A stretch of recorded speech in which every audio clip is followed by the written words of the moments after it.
Humingi ng tawad si Welo Lingolingo ng University of the East Red Warriors kay kinbaklaan ng De La Salle University Green Archers kasunod ng natamo nitong MCL tear injury dahil sa naging insidente sa kanilang tapatan noong 15 ng Oktubre sa University Athletic Association of the Philippines Men's Basketball.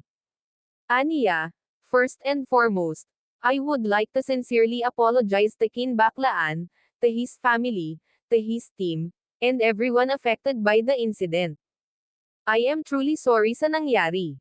Dagdag pa niya, it was never my intention to hurt anyone.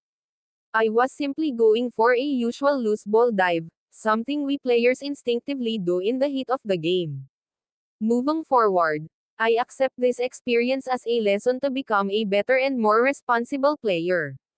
Una nang pinatawan ng 3 game suspension si Lingolingo dahil sa umano'y excessive and forceful contact kay baklaan.